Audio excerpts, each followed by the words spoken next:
some papers here. Good, good. Okay, here it is. Can you see that?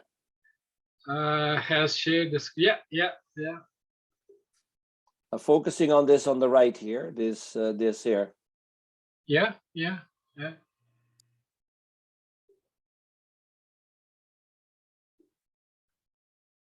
I'll share it. Yeah. You didn't use any psychocell? No, this is not psychocell. Yeah, okay. Oh, we can debate this. I think I know what it is. Okay. Yeah. All right, let's see what other people are saying. Sandra, any thoughts on that? Sometimes, Mirza, you have a very difficult job because, you diagnose something, but you sometimes don't know the background. They go like, well, what have you been doing to this plant before? So your job is very tough because you have to kind of guess what the grower might have done. Many times growers know about it and testing my skills, so that's all right. Oh boy. We have somebody in the chat. Maybe they have an answer for us. Arlene says high pH. High pH, so yeah, no, that's not what it is. Yeah, no, I see different color there. Yeah, I think so. This grower has used Nature Source, and she forgot to add calcium nitrate Exactly. to her early. That was exactly I'm going to say. So yeah. So, but you see, Mirza, you didn't know the history. I know the history because I asked. And sometimes you have to. Well, have you? Oh yeah, what do you use? Nature Source. Oh, and have you been adding calcium? Oh, I forgot. Aren't we supposed to stop by now? Yes, but you're supposed to put it in for quite a while. So right. Yeah. So these are the early signs of calcium deficiency. It's not that urgent yet because it's in the new leaves, but it also is not. It's not deforming. If you have a severe calcium deficiency, you get deformation of the leaves, and they kind of, instead of pointy, they'll be round. Yeah. But this is easy to fix. But also this time of the year, Mirza, things are growing so fast. Yeah. That you almost cannot pour enough fertilizer on these things. Right. And then of course the slow release helps. The little beads of slow release. So, okay. Yes. Sandra guessed that overwatering. Hi, Bev. Yeah. It's possible overwatering. That's Jeanette's coughing like crazy, and I got antibiotics, and now she refuses to take them. It signs it looks that way. So I think Colin's about ready to bring her to the hospital. You want me to stop sharing now and then share it again later? Yes, please stop sharing and see if Tanya is. No, I don't think it's a good idea. Oh, Tanya is there. Tanya, how are you doing? Hello, Tanya. Yeah. How are you? I'm good, thanks. How are you? Bye. Whose microphone is on? Telling us about... It was the Plant Ranch. I muted that person. Okay, great. Yeah, thank you. So we'll wait a few minutes, Tanya. We'll wait a few minutes, but we'll give you the floor first. Maybe we'll get Mirza to do one or two things, and then because it's it's almost your bedtime. I am in my comfies. Yeah. It's been a long day, but yep, I'm good. Yeah. So you do a lot of traveling again this year? Yeah, it's COVID ended kind of, and I am off to the races again. I have been in Europe twice. I'm leaving for Germany on Friday. Really? So I will be in Europe 4 times in 5 months. So I just got back from British Columbia. I was in Alberta in a couple of weeks ago. Yeah, Debbie knows. Yeah. And I was in Yeah. Alberta in mid-March. Mm-hmm. So yeah, back to a pretty heavy, intense travel schedule. And it's nice though. I mean, everybody's excited to see people and industry people. We're such a great group, and everybody just wants to catch up and see what's happening out there. Yeah, no, totally. And for years people said, trade shows are a dying thing. I can find everything online. I have Google, and now we have not had that opportunity. And I think people are saying, you know what, trade shows are not a dying thing. We need that personal touch. We need that interaction. We do, and we're not selling hard goods for the most part, outside of the IGCs. I mean, we're selling living plants, and we want to touch them and see them and smell them, and you see their color. It's hard to show color through a computer screen, or habit, or vigor, right? We need to get out and we need to see these trials and these trade shows, and the best way to find out what's happening in the industry is to talk to other industry people. That's right. That's right. And as plant geeks, that's what we do. If we have some spare time, guess where we're going? We're going to visit another greenhouse. Yeah, like we tend to squeeze that into every minute, right? Doesn't matter how close the schedule is, we want to get inside the greenhouse. That's right. And for all of you who have little kids, or teenage children, if you see a greenhouse on the side of the road and you're thinking about turning your signal light on, you'll hear from the back seat, don't even think about it, Dad. You've got 5 minutes, Mom, 5 minutes. 5 minutes. That's not enough. That just barely gets me through the door. I know. So let me know when you're ready and I will share my screen, Michael. Okay, we have 26 participants. Mirza, in the Zoom thing, even if Tanya is sharing, can people still enter? Because in the old system, yeah, absolutely. Yeah, Zoom is different. All I want to say that this is being recorded, and we always, after welcoming everybody, I like to show as our recording that this chat or forum is meant to exchange information. We do talk about different approaches. So any recommendation you use is your responsibility. So just as a word of caution that your greenhouse situation may be different. You could always check with me, Michael, Debbie, different things. So Michael, that's all from me. So first, of course, Tanya, and then Harold, then I will chip in a few slides which came in, then Michael. So we will have an interesting couple of hours. Yeah. Michael, please introduce Tanya and let's go. Well, it gives me great pleasure to introduce my friend and somebody I look up to in the industry who has a perfect job, who gets to visit more greenhouses than any of us put together. Tanya Carvello works with a company called Ball Horticultural. Our salesman for Alberta is Dustin Morton. If you're calling in from Saskatchewan, your person to contact there would be John Van Beveren. Manitoba, it would be Dwayne Friesen. For any of you in further away. And BC, they have a couple of people there. Tanya represents all these, the products of Selecta as well as Ball Floor Plant. She travels extensively to visit greenhouses and to support the sales staff in our provinces. And she has recently been to something called CAST, which is the California Spring Trials. And they were a couple of weeks ago. And in California, they show under perfect conditions, they show what's coming up in the next couple of years, not necessarily in 1 year, but in the next couple of years. And they showcase all this new stuff. So Tanya was there and she has a few slides for us. So Tanya, welcome. And sometimes what happens at the end, we get carried away and you all of a sudden I get a message, I'm logging off. So I'm going to say to you right now, before this happens, thank you very much for joining us. Thank you for your support to the industry. And, we'd love to hear from you right now. Great. If you can enable me to share. Oh, yes, sorry. Okay. That's okay.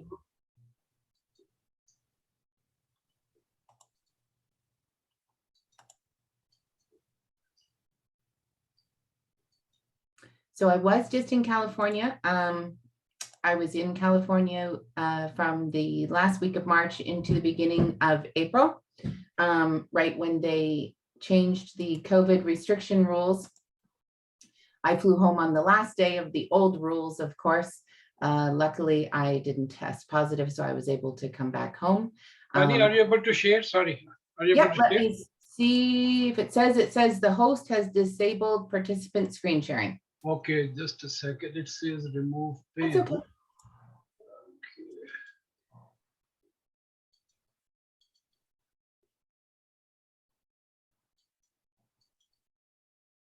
Why is not giving me? Maybe I'm still enabled. You maybe have to disable me first, Mirza. Yeah, okay, I'll do that. Yeah, that's true. Yeah. Okay. What I can do, Michael, is I can email you the presentation. That'd be lovely. And then when somebody is watching it, you know, on YouTube or, you know, then they can also watch a presentation. Well, you can then share your screen if we can't get this to work. Okay, that's true too. That's true too. Yeah, I'm not going to be able to go to more, and it just give me unpin and pin, remove pin. Okay, and then. So I just sent it, Michael, so you should see it. Okay. Okay. In the other chair and sit on it. You are more than welcome to share that with everyone. Okay. This is the speaker. She's talking about the string trials she's seen in California. Oh, okay. And let's see what Talking about the new plants for next year, I guess. new plants. Somebody had problems with some geraniums and they were calcium deficient. And the bottom leaves were yellow. Oh, okay. There was a Cool. Yeah, I'm just downloading it now, Tanya. Okay. Mirza, are you having some trouble or not? No, I just say replace pin, and then I see your picture. To try to see if you could share, Michael. Or yeah, that's what I'm doing right now.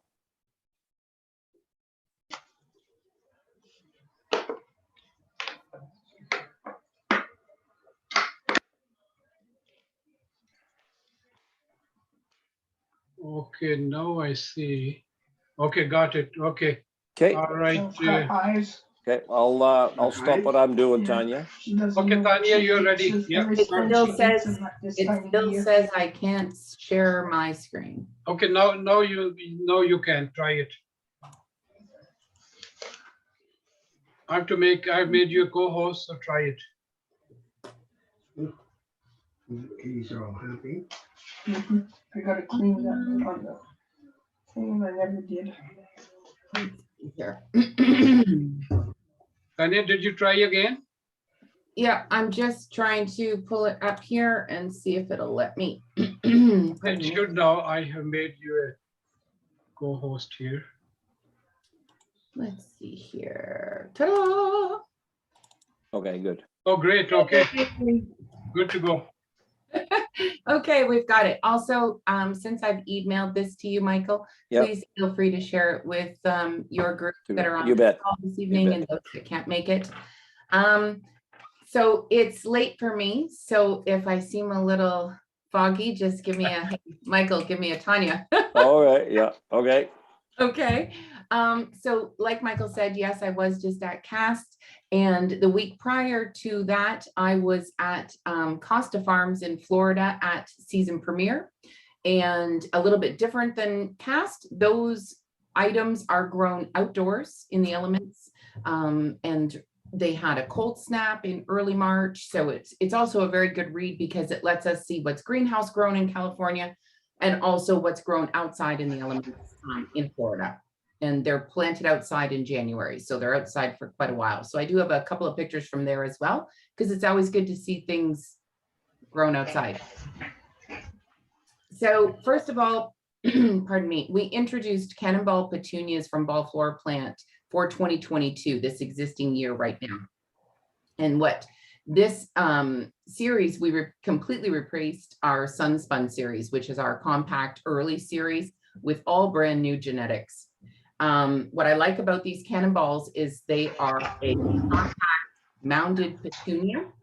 And unlike other compact mounded early petunias, their branching is like this. So they're almost bred for weather tolerance. So if you get heavy rains or high winds early in April and in May, the weather's not going to take that petunia down. It's a very stable plant. So we introduced two new colors for 2023, and that is Burgundy Star and Coral.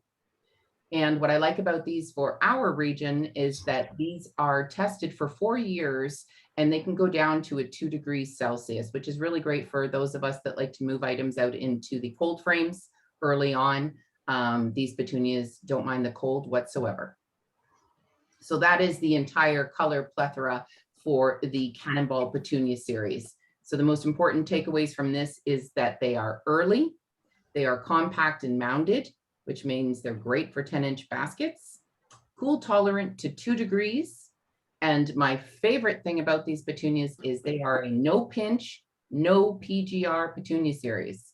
So that's dollars because we're touching it less, and that's dollars because we're not using any PGRs on this item, okay? So very important takeaways. This lineup now has 9 colors in the series, and there's more coming every year for the next few years. For 2023, we're completely introducing a brand new petunia series again. This series is going to replace our ball floor plant Color Blitz series. That is our medium vigor series. And the reason that we're replacing that series is it wasn't a true series. There was different habits and vigors within, so it was more like a collection.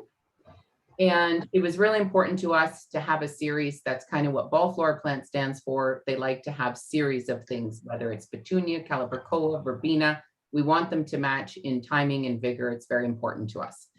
So this is your medium vigor mounded habit, and they're called Sure Shot. This is a picture. This is my favorite color. It's called Blue Vein. And it's got like a denim blue with almost a black veining and a black eye in it. This picture is outside at California Spring Trials. These plants were planted in the gardens outside in California in week 9. And I'm just looking at my calendar here. Cast was week 13. So these were outside from week 9 to 13 before everyone came to California Spring Trials. And that picture in the bottom left I took of the bed. The day we had the ball seed team there on the Monday, it poured torrential rain all day long. I mean, poured buckets from 7 a.m. until 7 p.m. And I took this picture just before we left that day on the Monday. And you can see that the rain did not split. Lots of times when we get heavy rains, you see the petunias open up and split. You can see here in the garden beds, the rain did not take down these new petunia series. They're fantastic. I absolutely love them. Again, these are bred to have that, I call it intermingling branching, where you get this crossover in your branching. That is why you see that the rain did not take those petunias down. We have 6 colors for the first year. We have more colors coming in 2024 and more colors coming in 2025. We're going to have this to be a full rounded out series of colors. Again, cold tolerance to 2 degrees Celsius, which is fantastic for our region for earlier, bigger baskets. These I would recommend for a 12-inch hanging basket, mixed container, up to a 5-inch single pot and larger into a gallon. One of the most talked about colors at Cast was that new blueberries and cream that you see in the bottom center. A lot of people were taking pictures of that one, a lot of interest on that specific color in the series. This is another item brand new for 2023. And a lot of people talking about this at Cast as well as at season premiere in Florida. If you recall, in 2020, Pan American Seed started sampling out and talking about a new introduction for them, which was the Beacon Impatient. It was the first downy mildew resistant impatient to the series. And since then, also Syngenta has also launched a single impatient called Imara into the series that is into the market that is downy mildew resistant. Well, Ball Floor Plant is bringing to you the first double impatient that is downy mildew resistant. So very important things to remember, that if you're bringing in different genetics of impatiens, whether it's super alphins or dazzlers, any other varieties on the market that aren't bred for downy mildew resistance, you're going to want to still have a regimen in the greenhouse to protect those downy mildew resistant series, whether it's Beacon, Imara, or now new Glimmer. And what's fantastic about these is double impatiens. And in the East, where I am, I worked at Bradford Greenhouses for 13 plus years. And one of the biggest selling baskets at Mother's Day were double impatiens. And people just love that rose type of bloom. I especially love apple blossom. That's me holding it at cast there in the photo.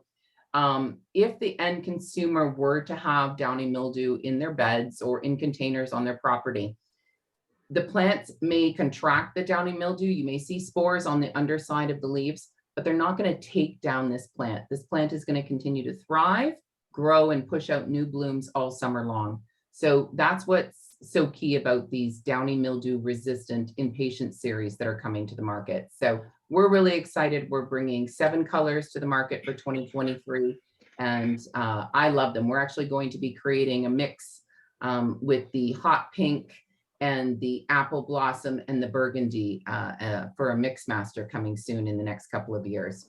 Tanya, Yes. Debbie has her hand up. Oh, hi, Debbie. You have a question? Hi, yeah, I did. If we're losing the color blitz, like I really love the blue-rific and the pink exceptional, yeah, because they have like the white throat. They're the morn style. We're keeping them. Okay, so I can still get those and the sure shots. So what we're going to do is we're going to drop all the other colors of color blitz. We're going to keep blue-rific and pink exceptional, but they're not going to go into the Sure Shot series. So they'll have their own page in the catalog. Okay. And I can tell you, because I'm on the product selection committees for Ball Floor Plant and Selecta, that we do have replacements coming for those by 2025 that will go into the Sure Shot series. But until we have them, they're too big of sellers for us. We can't just remove them. Yeah, So they're really kind of one of of colors. What they do. Yeah. Yeah. Okay, thanks. You're welcome. So that one photo I have beside myself standing at cast, that was a mix that we did. And of course, it'll never be a mix master because it has the black solar power ipomea in it, and we don't put ipomeas in mix masters. But I thought it was very feminine with the euphorbia, the hot pink glimmer, and then the black ipomea. So pretty. I know if I saw that at a garden center for Mother's Day, I'd be picking it up and bringing it home. So super excited about that. Give it a try next year if you can. Bring it in as an unrooted or as a liner. Give the glimmers a try because they are absolutely beautiful and full of blooms. Coleus is still a hot item for us. Actually, while I was in Alberta visiting, I was over at Deb's place and saw all her Coleuses. Coleus is still a hot item. Foliage is hot. I've done a lot of talks over the last couple months with the general public and speaking to consumers, and they love their Coleus. So Ball Floor Plant has a very extensive lineup of Coleus, and it wouldn't be an introduction year if we didn't introduce new Coleus. So I have a few new Coleus for you. Last year, we introduced Spitfire, which is that tiny frond type of Coleus that you see on, I guess, my left. And then I have some photographs that I took throughout the trial season. That's myself and my dog. I put the Spitfire in a little 8-inch pot. We also had it edged as landscape in the landscape beds. And then the bottom picture is myself in British Columbia at a trial, grown outside, absolutely gorgeous. I love the Spitfire, it's beautiful. This year we're introducing another one of those micro type of Coleus, and this one is called Matchsticks. So it's got the chocolate brown with the chartreuse serrated edging to it. And this picture down in the bottom right was a combination that we planted at cast. So it's got the 2 little micro Coleus in it. And then it's got a little micro sedum in it as well. And that's 3 plants in a 12-inch. But you can see that's kind of what those Coleus do. They don't get much bigger than that. I would say probably no bigger than a 12-inch radius circumference is going to be your finished size of these Coleus. They stay very nice and tight and dense and compact. So brand new microblaze Coleus called Matchsticks for 2023. And then 2 more colors of coleus coming. These are kind of a brand new spec for us. They're going to be called Trailblazers. These are going to be our basket container type of coleus. So what you see in that picture in the top right is actually what this coleus does. So it mounds and then starts to cascade over. So we have 2 colors that we're introducing in this series, Trailblazer for 2023. One is called Glory Road. It has that kind of punch of red in the center with the chartreuse edge, and then Road Trip, which has that hot pink center. Now, I had the chance to bring both of these coleus home in 2020 from my 2-year out trial that I do here at AGGA Greenhouse in Ontario, and I put them into containers, and those colors held all summer long. There was 0 fade on these coleus. They didn't go into flower until September. I was so impressed with this product. I mixed them with different colored geraniums. I put them with a bigger, vigorous geranium. The Glory Road I mixed with a red, and the Road Trip I mixed with a fuchsia, and they just looked fantastic. So if you're looking for like a basket container type of coleus, these are beautiful. The foliage, the leaves themselves are about the size of a toonie, but you get a lot of them, and I mean a lot of them. So nice and full and very mounded habit. They're not flat on top like some of the other trailing coleus that are on the market. They come up and then they trail over. We have a new voltage osteo. So anyone that's done our voltage series, these are a basket type of osteospermum. So a traditional daisy look, but you're going to get a bit of a trail to it. So it's going to pull out a hanging basket very, very nicely. And they're very early. These are very early osteos, early to color. So we currently have a yellow and a white on the market. And for 2023, we're introducing this new gold. This picture on the bottom right is a pollinator display that we had set up at CAST. And you can see how rich that gold color is. It really is very beautiful, almost like a rudbeckia. Very beautiful. One other thing that was a hot topic at CAST and also at season premiere, and also when I was just in the Netherlands and Germany, everywhere I went, people are talking about pollinators. And I know that we started talking about this 4 or 5 years ago. Every time I go to a trade show, it's still a hot topic and people are continuing to talk about it. With your season and how short it can be in the prairies, you get that incredible light, but you do get those cooler temps and your season is a little bit shorter. There's probably, you struggle with annuals that are pollinators, right? Because they're typically thought of as a season extender item. I mean, in Ontario, we sell annuals in this pollinator family into the end of June into July. But I'm going to have that in my garden until the end of October, the first week of November. But there are a couple new key items in Ballflora plant in the lineup that are very important to the pollinator families. We have 2 new Angelonias. They're called Angel Dance. One is a violet bicolor, one is a fuchsia. These are very large bloomed Angelonias. If you've grown our Archangel series, these are about 25% taller. So these are going to get about 24 inches in the garden or in a large container tall. And very, very large blooms, the size of a loonie, if not a little bit bigger. Very, very strong stalks. We're introducing a new salvia. This one's called Blue Chill. And you can see in that picture, this is in California, that hummingbird. Every time I was moving the plants around and setting up the display, the hummingbirds were attacking my head. They didn't want me touching their salvias. We've also got a plethora of lantanas in the lineup at Ballflora Plant, including a new series called Shamrock. And brand new to the market is a very compact and dense kufia. This is an early kufia as well. So if you wanted to have it in a pollinator container, you would be able to produce this in time in Alberta to be shipping, selling the first week of June. These are very small trumpets, but of course the hummingbirds go crazy for them, as well as the bees. And that is the first compact white kufia to the market, and it's called Sugar Bells. So you'll see a very extensive pollinator section in your ball floor plant catalog coming for 2023. And if you're curious as to whether timing and how it'll work out and work in your region, just reach out to me. Let's set up a sample for you. I don't mind sending out some free samples, and whether you need to have it built as a liner somewhere, we can get it from a rooting station. But just to give them a try, there's some really fantastic pollinator items in the ball floor plant catalog, including all of these new introductions. I'm going to move into Selecta. So I'm just going to take a sip of my tea. Sorry, my throat's getting dry.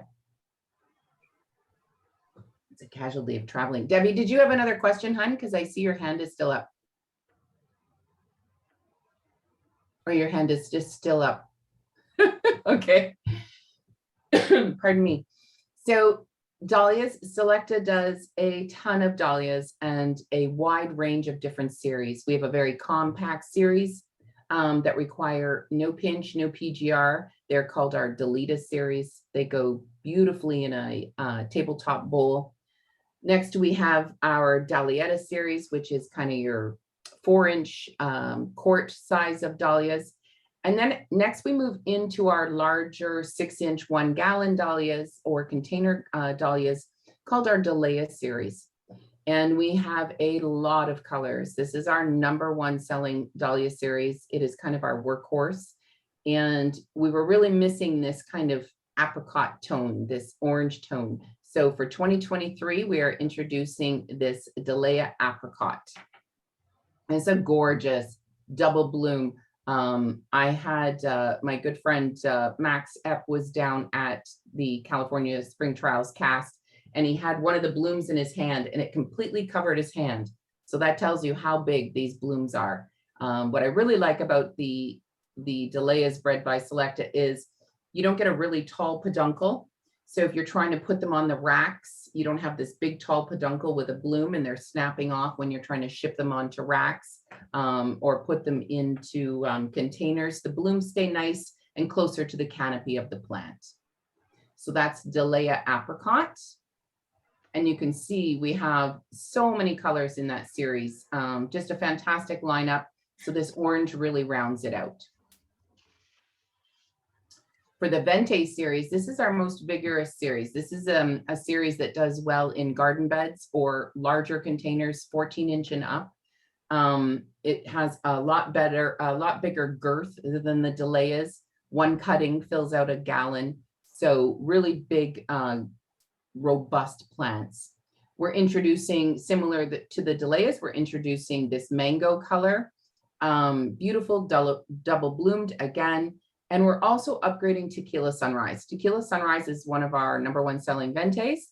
The problem with it was about 7 to 10 days later than the rest of the Vente series.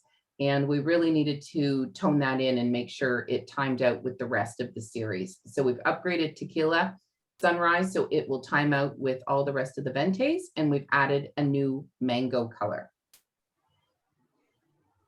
So you can see there, that's the rest of the Vente colors. So now we have 10 colors in total, and they're just a gorgeous in-ground performance. I had them at the Toronto Botanical Gardens here in Ontario last summer for the trials, and they took them out of the garden beds the first week of November. And zero mildew, beautifully performing series. They were very, very happy with them at the Toronto Botanical. Lobelia is something that we never really talk about much. We kind of, that's a little basket filler. You know, it's not one of those top of mind items. When you think of annuals, you think of it, how to use it in a container or a mix. It's kind of an accent piece, but this is definitely noteworthy. It's actually one of the biggest launches for Selecta in Europe for 2023. This lobelia is so cool to look at, and the picture doesn't do, I took this picture at cast. I tried to do a close-up picture so you could see it. It almost looks like somebody took a paintbrush and just put like splattered paint on top of blue. Gorgeous. It gives it so much dimension because of these white splatter marks on it. Very dense. It's a compact plant, and it's also an early plant. So you can do these pot tight. They look great in 12-inch containers and baskets. They don't take over. I find in my own garden that sometimes my lobelia by mid-June looks a little leggy, and I'm pinching it back, trying to get it to revive itself. This series with the Magatti Compact series, they tend to give you blooms all summer long. And because they don't get leggy, you don't get that really straggly look. So it's a very, very good lobelia series. And this Blue Bay is just knockout gorgeous. Absolutely love it. So 2 years ago, we introduced Purple Sun Zion Osteos. This thing was a crazy big hit at CAST that year. And we are following it up this year with a brand new Zion color called Pink Sun. So here you can see Purple Sun down in the bottom right. This is Pink Sun. I took a picture of it at CAST. We had a 12-inch planter, and I wanted to be able to show the diversity of the blooms. So as the bloom first opens, it's solid like a rose pink. And then as the blooms age, they take on more with this yellow hue in them. Absolutely beautiful. We did it in a few different mixed combinations at CAST, as well as having it as a standalone, and it definitely got a lot of attention at CAST.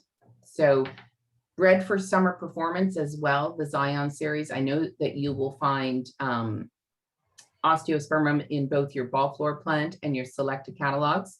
The one difference that I do find is the Selecta breeding is bred for heat tolerance. So you are going to get, this plant is going to continue to really grow and thrive throughout the summer. Whereas sometimes if you have like a blue-eyed beauty, that's a very compact and dense plant, it won't be pushing out as many blooms in the heat of July, whereas the Zion series does continue to push out brand new blooms and flourish all summer long. So that's Zion Pink Sun. Next, I want to talk to you a little bit about our sky types. We have sky types in our Headliner series, we have sky types in our Starlet series, and we have sky types in our Main Stage series. So new to the market, our friends over at Duman and Danzinger are now also breeding sky types. And I know this because Selecta shared their breeding genetics with those breeders. So everyone always thinks all the breeders don't get along. We actually all talk to each other all the time. So sometimes when you have something as great as this, it's great to let other people breed with those genetics as well, because then you're going to get even more colors in the marketplace, right? And at the end of the day, we just want everyone to buy plants and to be happy in their gardens. So no difference to our other friends, the other breeding companies. We too are working on new colors. And this year we are bringing a brand new strawberry sky, which is our red, which is this picture here in the center. And we are also improving pink sky. So if everyone wants to go, yay, I get why. Pink sky has a most incredible color, but the plant itself just never lived up to the performance of what a headliner is. The weather tolerance was not there. The bloom itself got very soft and collapsed in inclement weather. So for 4 years, we started out with, I'm going to say it was about 12 different pink skies 4 years ago. And every year we just kept knocking some of the contenders out until last year we were down to 3 skies for pink upgrade. And I had a trial out west, I had a trial in Ontario, and we had 12 trials in the US. And between myself and the rest of the members on our selection team and reading all those trials, we found a winner. And this pink sky will not disappoint. So if you've been growing pink sky and your consumer feedback has been, hey, I love this thing, but it doesn't stand up in my garden, definitely trial the new pink sky next year. You won't be disappointed. We had it at CAST, and we actually, Michael's been there. So at the entrance to CAST, as you're walking down to get into the ball area, we have all these basket hooks up high, and we lined it with pink sky. and it poured rain for that whole day. And I had so many people out there taking pictures to say, look at this thing. It's still amazing. It still held its rounded shape. They were gorgeous. And I'm more excited about this upgrade than I am about the other two colors we're introducing, because it just really needed this upgrade. So strawberry sky, brand new, pink sky upgrade, and then we're introducing a light sky as well. This picture doesn't really do it justice, but at the end of the presentation, I've included my YouTube channel for the skies at Cast. So you'll be able to see the color difference there and see that it's definitely a much lighter pink. I spoke to this group last year a little bit about carnations. The I Love You carnation was a 2022 introduction. But what was super exciting at Cast this year is that we got to announce that Selecta Kenya is going to be the first farm in Africa that is going to be certified to ship into the United States. And what that means is we've been able to bring cuttings into Canada. The problem is a lot of our growers ship stateside as well, and they never could. It created a lot of issues. It created issues with shipping and logistics and just a nightmare with CFIA. So starting on week 25, our certification will be made public, and everybody will be able to order selected dianthus right from the farm. I just was over in Europe visiting the Netherlands and Germany, where we have some of our Selecta team that does dianthus there, our breeding team and our product managers. And I was talking to them about Selecta first started breeding cut carnations in 1932. So they started out as a carnation breeder. And from there, they then started into the pot carnation world, and from there then into perennial dianthus, and from there then into other annual genetics. And I don't know of any other farm that ships 100 million dianthus cuttings from their farm. So you want to talk about a farm that knows what they're doing on one product line. This is what Selecta excels at. It is dianthus. I walk into the trial gardens in Germany, and there are thousands of trial varieties. I think this is an underutilized item in the North American market. And I think once more people get their hands on it, they're going to agree with me. It's highly fragrant. This plant, that's me at Cast in the center, but the top right is at my house last July. I brought that plant home on February 12th. I then moved it outside May 1st and put it into this outdoor container. It snowed. We had heavy frost. We had snow until May 25th last year. I then threw out a living viable plant in November because I didn't want to have to deal with spraying it down and bringing it in the house and repotting it when I could just go pick up another one. But I just needed to show the longevity of the plant. So this one plant, I Love You, produces 3 to 4 different shades of pink to whites off one cutting, highly, highly fragrant, and can be produced to flower and sell for Valentine's Day. So very incredible, cool plant. If you haven't dabbled in the dianthus world and you're not sure where to start, reach out to me. I've got all the timing on how to produce this plant for early sales and shoulder seasons. It's incredible. It's really an incredible plant. And I don't just mean this one variety. There are so many in the Selecta catalog, but this just happens to be one that I gravitate to. I think it's the name and the color. This is an example of some of the new colors that are going to be offered into North America now that we're going to be able to ship from the farm.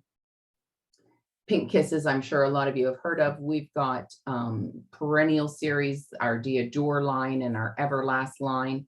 We've got pot carnations, the Oscars, the Early Love is another Valentine's Day one. So just lots to keep in mind if you're looking for something and you have a greenhouse that you can keep at around 8 to 10 degrees Celsius in January and February. Dianthus might be a cool crop to do as a shoulder crop.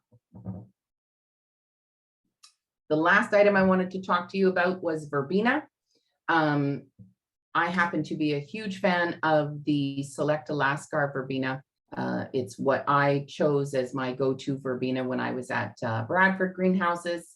I love the habit of it. It goes well in containers, baskets, and in quarts and in packs. So it's very versatile. They have a wide range of colors. I always thought that the mango orange was my favorite color in the series, but I'm pretty stoked about these 3 new colors. So this new color, lava orange, very hard to pick up in a photograph. So the bottom picture is one that I took at cast. I zoomed in to see if I could pick up that orange color. It is very saturated, like a blood orange with that little white eye. It's absolutely gorgeous, beautifully branched plant, and it's also an early verbena. The other 2 colors that are being introduced are bicolors. There's a blue and white and a purple and white. And the 2 pictures of the bicolors, those I took at season premiere in Florida. Those were actually in the garden bed. So you can see that even in a garden bed outside with the cooler night temperatures and then the high heat during the day, they weren't cycling out of color. Beautiful, full of color. Absolutely love them. Those bicolors just pop. Absolutely pop.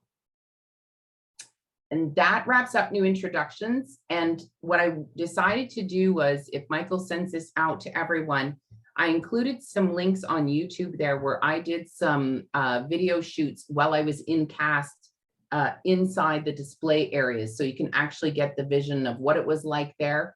And also some of the other items that I didn't talk about tonight just because of time restraints. But if you would like to see them, there's a lot of cast videos that I did, and I've included the links to the YouTube so you can actually watch the videos. If you have any questions, don't hesitate to reach out to Michael or myself. Michael and I are in touch quite often, as he is my Selecta root and cell, but we do talk often, and he's a great partner to myself and a great friend. So if you need anything, reach out to Michael and he can convey messages or get additional information if you need it. Thank you, Tanya. That was very kind. Gail has a question, and she is wanting to know how many plants are in that dish that you showed. The one of the dianthus? Yeah, the I love you. Okay, so the one in the center, that's a 10-inch pot, and we have 4 cuttings in that. The one at my house, I have 2 cuttings in that, and that is it's like an 8-inch oblong little planter tabletop. So I have 2 cuttings in the 8-inch and I have 4 cuttings in the 10-inch. Okay. And then I had a couple of questions that I typed out. The apricot dahlia, you said Max had it on his hand and it was the size of his hand. Yeah. Is it then bigger than some of the other flowers out of the dahlia series? There are, let me go up there for a second, because there are definitely some that are absolutely massive. So the purple and white, the raspberry, the pink plus white, and the solid yellow and the apricot are going to be the largest in that series, like just big, big blooms. Okay. Okay. Then I know kind of how big, you know, the apricot is, because we grow the purple and white and the raspberry. Yeah, the purple and white's probably my favorite. Yeah. Okay, so I've always had trouble with the trailing coleus from other breeders. You're introducing one now, and I've always had trouble where they died back. You know, is this one more resistant? You know, it probably is not Pythium. I wrote Pythium, but it's probably not Pythium that kills them, but it's probably like a stem rot or something like that. Are they breeding for more resistance? Another thing that I find with some of the other trailing coleus on the market, Michael, and this might be what's happening to you, they don't get a lot of lift. So I find that the coleus, for some reason, that moisture wants to stay underneath that foliage next to the soil, and it just starts to rot them out at the center. Yep. And I've seen that using some trailing coleuses in combinations at my own home. Okay. So the big difference I find with this one is you get it's much airier. You get a lot more lift in the center. So if you're looking for a coleus that's going to spread more like a carpet, this is not it. So I don't think you're going to see that dieback in the center, because it actually has a lot more air movement in the guts of the coleus. It really lifts up. So if you were to put it in a mix with, say, a calibrachoa or something like that, where the caliber koa also is a mounded habit, both those items are going to have lift. This is definitely a mounded trailing coleus. It's not a flat top. Okay, good. trailing coleus. So for others that have had trouble like me, where some of the other breeders offered trailing coleus, and like you say, especially in Alberta or the prairies, I guess, where we have cooler nights, that moisture that dew gathers in all that foliage compared to other coleuses, and that you might have some trouble. So this is on the Trailblazer, that'd be a huge feature, that it lifts more and you have less trouble. A lot more air movement in that plant. Yeah. Good. Okay. Yep. Any other questions for Tanya? Yes, Michael, there's a one on powdery mildew On dahlias. I've had trouble with powdery mildew on the dahlia. What do you suggest to prevent this? What I would say is, I don't see it on the dahlias or the city lights or the ventes myself. I know that further south they've had it. In say the Midwest of the United States, they tend to get it a lot. But I would want to double check with Gary Vollmer on my technical selected team to find out what he would recommend. And maybe if you can send me an email and let me know what you're currently doing to treat them. Okay. So why don't you, what Gary's reply might be, just email that to me, and then I will forward that to the rest of the group, because there'll be others that are interested in that. Yep. With Lucien, I would say the series selection will also help you a lot with powdery mildew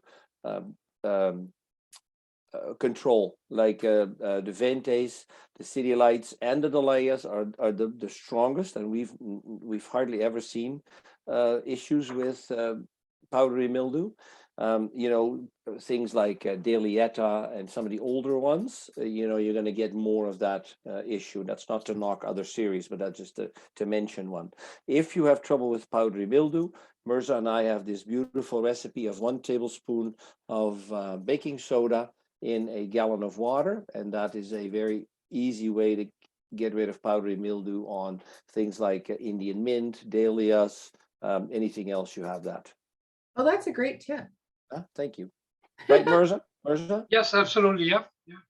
It's his recipe, so, and I shout it from the rooftops because it works really well, and it's a contact. So we talked about it before as a group, and it's not meant as a preventative. You can only put it on if you actually see powdery mildew. So that'll work for homeowners as well. For sure. Yep. Yeah, on roses, dahlias, delphiniums, all these kinds of things, it works really well. And the ratio was 1 tablespoon of baking soda to how much water? A gallon. A gallon. Okay. Debbie, did you have another question, hon?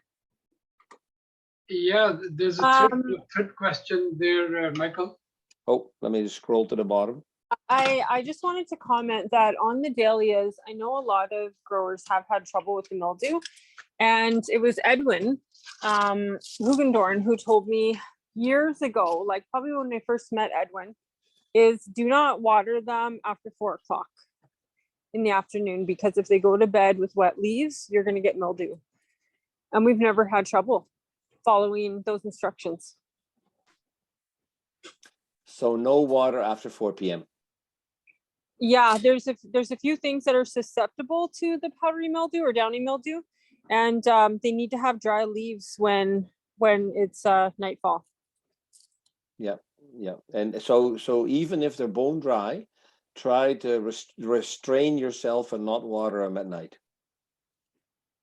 It's almost better to let them wilt than it is to let them get wet. Gail is asking if that was a spray or a drench on the powdery mildew, and that's a spray. Just glistening onto the leaves. Powdery mildew sits on the top of the leaf, so you don't have to do the whole thing. So you just have to glisten the leaves, Gail. Beth is asking how to prevent thrips in verbena. Mirza, that one's for you. Yeah, I think we will talk a little bit on. Okay.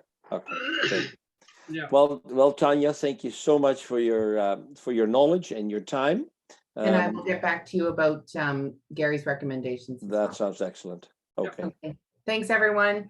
Enjoy Thank the you. rest of the night. Appreciate that. Thank you. Okay, take care. You too. Okay, without further ado, if there's no further questions, I have the pleasure of introducing Jordan Vogt, who is from a multi-generation tree nursery in the Edmonton area.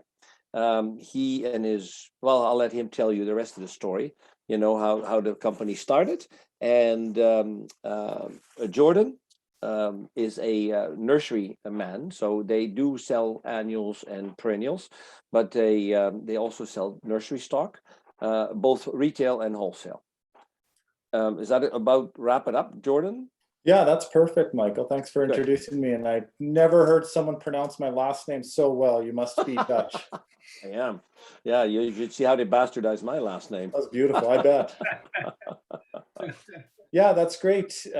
Thanks for inviting me. It's a group I don't touch base with a lot, just because we have kind of our own nursery growers group through the province and across the prairies, which is a little bit smaller, I think, overall, but it's always nice to touch base with a whole different set of growers here. So you guys deal with a lot of different plants and annuals and different problems too, of course, working in the greenhouse more. So we have a couple big greenhouses, about 6,000 square feet of greenhouse space, but our primary focus of growing is actually almost entirely outdoors. So we do a lot of starter plants in there. We do a few thousand perennials every year. And we do, like Michael said, we do about 1,300 hanging baskets. We actually rent greenhouse space from another grower in the area.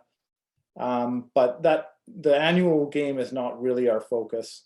It's been perennials, shrubs, and trees, ornamentals, and fruit-bearing product through the prairies. And we try and focus on zone 3 hardy stock or hardier. And yeah, 39 years this year for the company. Myself and my younger brother, Andrew, have taken over the company in the last few years here. And so it was kind of right at the beginning of COVID, we kind of finished kind of purchasing the operating company from our parents after a few years. And it was kind of a bit of a scary moment, I think, for a lot of growers when the pandemic came down and everything happened. And it was kind of like, well, I don't know how many people are going to be buying plants when it's kind of survival mode for people. And it didn't take long, as everyone realized, I think about a month in, where we thought, oh, this is actually, people are staying home and they're going to start buying plants a little bit more. So I think in our situation and our operation, I think we definitely benefited during the pandemic with increased sales, and I hope a lot of other people had similar results.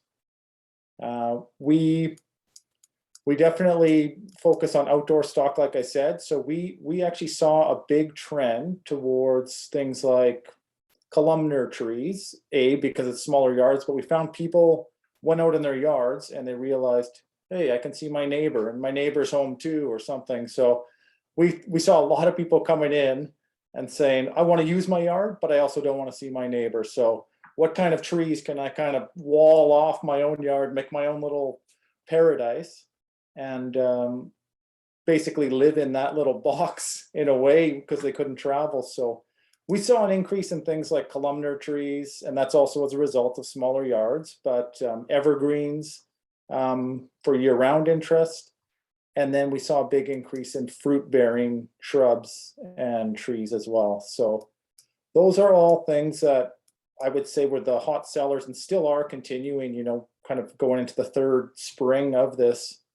Those are all things that we find that people are still going to stick with, and I don't see those trends going away, COVID or not COVID. So yeah, those are kind of things we've been going with.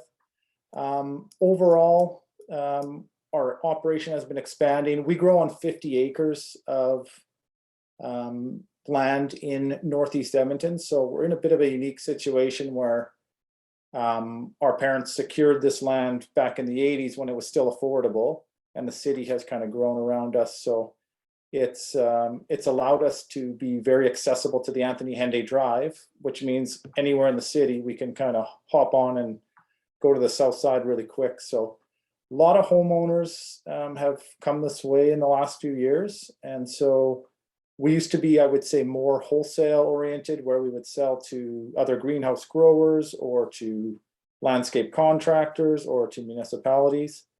But I would say it's definitely increased in the last few years, just the common homeowner coming in and that kind of traffic moving through. So it's been interesting for sure, and a bit of a challenge as we kind of adapt, but it's been a pleasant surprise. So I didn't come up with a fancy slideshow like the previous guest there. I wasn't sure how to approach this also. It's just me talking, so hopefully that doesn't bore everyone too much. I won't keep it too long, but a few other things in our operation as we go. We really try to be conscientious of the soil we use. We're in Northeast Edmonton, and if any of you know the area, it's a very unique area where there's you probably all know Coolman's greenhouse is just down the road from us, and they're big veggie growers, but there's a lot of vegetable growers, potato growers. The soil is very rich here, so we're very cognizant of the fact that it's a bit of a microclimate mixed with some very good soil here. So we definitely utilize that to our advantage, and because of it, it's very favorable to grow. We don't have to irrigate near as much as other nurseries, in southern Alberta, southern Saskatchewan. And, we use very little chemical. We find just that natural richness of the soil, the fertility of it actually has a bit of a built-in mechanism. When the trees are not stressed, they require less chemicals. And we use a little bit of Roundup, which also we're trying to get away from for herbicide. But overall, we try to take advantage of things like that. And we're very fortunate to be in that spot. We have about 21 employees at into this coming season, so it gives you kind of a feel of the operation. I would say there's other nurseries that are much bigger now, but we kind of have a niche market here within city limits, and can kind of see what a company can do and kind of grow with and survive over many decades, and so far it's working well. Michael wanted me to touch a little bit on this industry kind of supporting each other and buying off each other, or at least sourcing product from local growers where you can. I do agree with that concept in a lot of ways. We do our best to do things like that. It's not to say that we definitely don't bring in product from BC, both as little liners, but also as pre-finished pots that we re-wholesale and re-retail there. But I think there is something to that, and I think it is a big part of this industry that, as you guys all know, it's a very valuable part of the industry where everyone can get together on a Zoom call like this on a Monday night and talk and discuss and give hints and basically network with a group of people that you're more friends with than you are competitors, which is a very, I think this industry stands alone in that. I know a lot of friends in other trades and businesses, and it's not like that. They're kind of enemies, they're kind of competitors. When they go to a function with their colleagues, it's more of a little bit of a headbutt, but in this industry, I think it's different, and I hope people and growers and everyone in this industry, when we meet at the Green Industry Show and other conferences again, that I hope it continues. It's pretty beautiful. I don't see the horticulture industry going away from that. It's just the nature of the people in it, and I think that's a testimony to those people. So I hope there's room in this industry when you're short of material or whatever to buy off local greenhouses and such like that. But we sell all over the province. We sell up to Fort McMurray, up even to the Yellowknife. So it is a unique situation where we can kind of network through that. So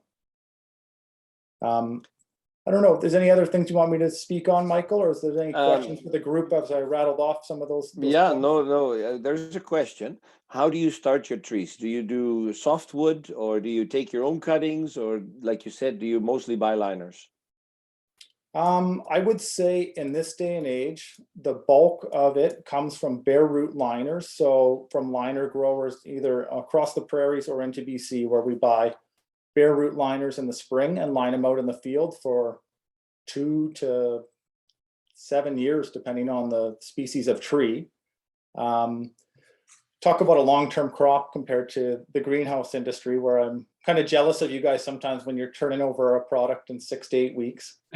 We do dabble a little bit in the hanging baskets and see that kind of potential, but yeah, if it was easy, everyone would be doing this. So I would say mostly bare root liners in the spring, lined out in May, and we grow 2 to 7 years depending on the crop, and then we harvest with a tree spade, and we try and target the caliper of the trunk of those trees between 50 mil and 70 mil. So kind of 2 to 3 inch is kind of the sweet spot for deciduous. And then for conifers, anywhere from that 7 to 10 foot range for spruce and pine and other conifers. So.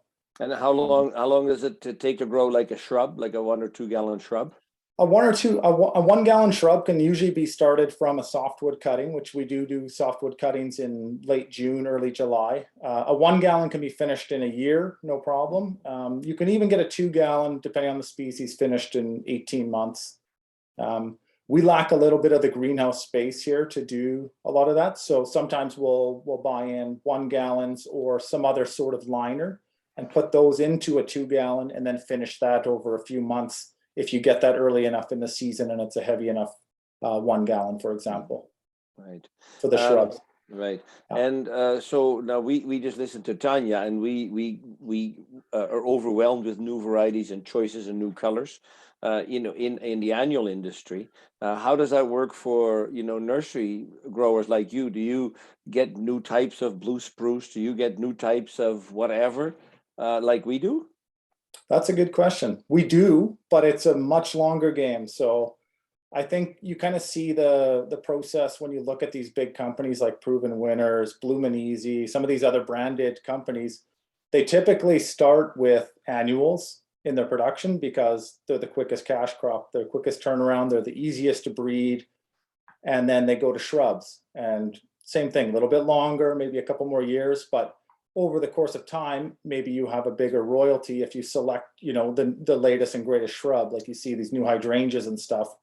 I can't imagine how much, how many royalty dollars Proven Winners has got off something like a limelight hydrangea or something, when it probably boggles the mind if you're getting $1 on each one of those plants sold in the world.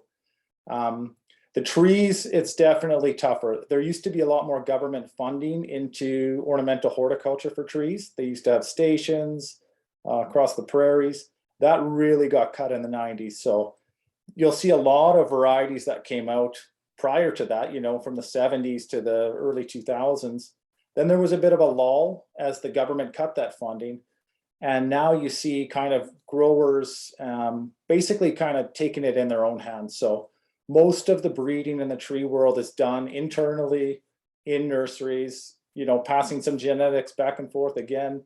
Nurseries like Jeffrey's out of Manitoba is pretty good at lining out seedlings and selecting it, but these are multi-year processes. It can take easy a decade just to select one little tree that you think has potential, and that always doesn't catch.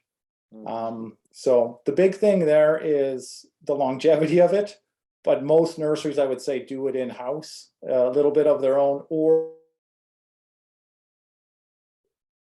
that catches their eye in the tree world. You start to kind of bud graft and take the genetics from something like that is not out in the world. Maybe it was a seedling that grew up 40 years ago in the city or something, and it has spectacular fall color or form. Most growers will kind of identify these things and then kind of take it back to their own operations and work with that. So it's a little bit few and far between for breeders now in Canada for hardy ornamentals. So there are groups like the Western Nursery Growers Group that kind of trial some of this, and we work a little bit in-house too with a few varieties that we have going. So you would call it mostly like selections, like you see something, that's growing somewhere else, and you bring that home, and you're going to see if it's, if it has potential. It's That not, is right. yeah, it's not really, going into the DNA of the material and growing it from seed or whatever. Like you're doing it a different way. There is both. Yeah, I would say a lot of that is done with selections, just with the sheer amount of trees that have been sold over the years that have actually kind of fallen by the wayside, in the lindens or even the flowering crabs. There's still potential there. We're working on a crab in-house that we grew from a bunch from seed for actually grafting material.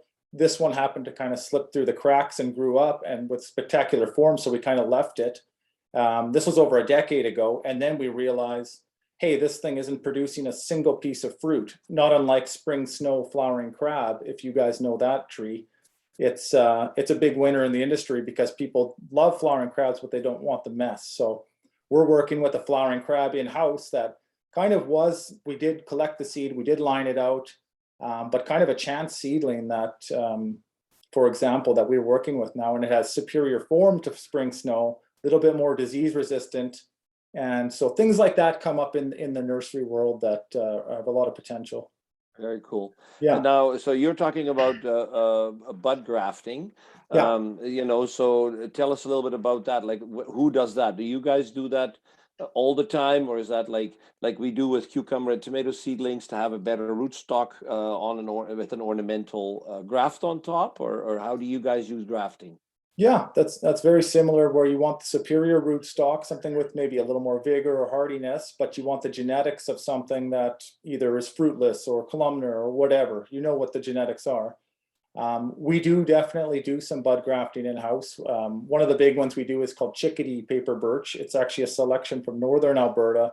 Very, very difficult to propagate by anything else. Softwood cuttings, hardwood cuttings. You can't really do it in any successful way, in any large scale way. Even tissue culture, where a lot of trees have been tried and with good success, this is not a tree that has taken to any tissue culture lab that has ever been tried. So that's one tree we continue to do it in-house.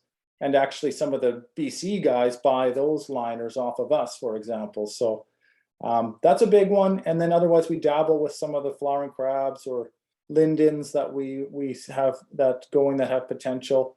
I would say back in the 80s, 90s, there was much more in-house bud grafting being done for liners and rootstock, but it became a little bit more economical and a little bit easier to get a good straight, 2-3-year-old liner out of BC that with their long growing season that you can bring in and then kind of start from that structure.